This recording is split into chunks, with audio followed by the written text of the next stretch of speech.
3 types de traîneaux. Alors ce sont 3 types de traîneaux parmi tant d'autres. Le patin en bois, c'est toujours un patin à lamellé collé, mais il va avoir une épaisseur plus importante. Alors une ligne de trait se décompose de la manière suivante. Donc là, on a un mousqueton qui relie la ligne de trait au traîneau. Alors les lignes de queue, ce sont les grandes lignes qui sont attelées au harnais. Et les lignes de cou, ce sont les lignes qui sont attachées au collier. On peut charger pas mal de choses, mais il y a des petites règles à respecter. Voilà, là on est pas mal chargé. Il faut que tout soit vraiment bien fixé et serré, de manière à ce que le chargement ne ballotte pas, ça c'est important. Pour mettre le harnais, c'est pas très compliqué. On a les cordelettes qui vont aller vers l'arrière, et puis tout derrière, on a les wheels.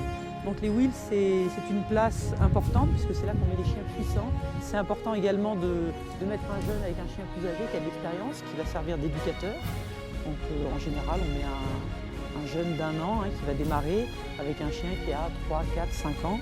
On ne lâche jamais son traîneau. On va vraiment se pencher fort comme ça et tirer avec les bras sur la poignée de manière à emmener le traîneau. Ensuite, si on veut immobiliser les chiens, et bien ici on a les ancres à neige. Voilà.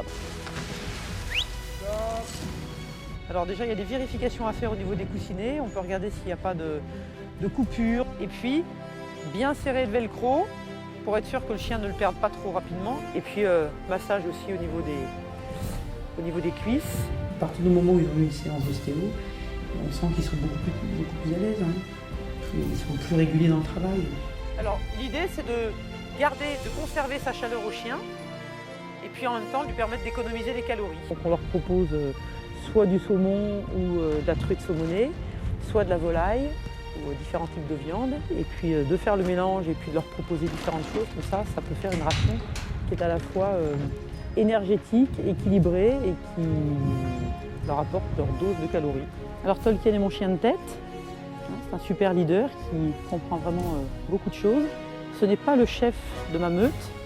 On a un peu tendance parfois à faire amalgame entre chien de tête et chef de meute. C'est très important de manipuler les chiots, pour les habituer à leur vie future, avec évidemment le côté chien de compagnie mais aussi chien de travail. On utilise le principe des multicouches, c'est-à-dire qu'on superpose plusieurs vêtements et qu'en fait c'est la couche d'air entre chaque vêtement qui va permettre à la tenue d'être suffisamment chaude.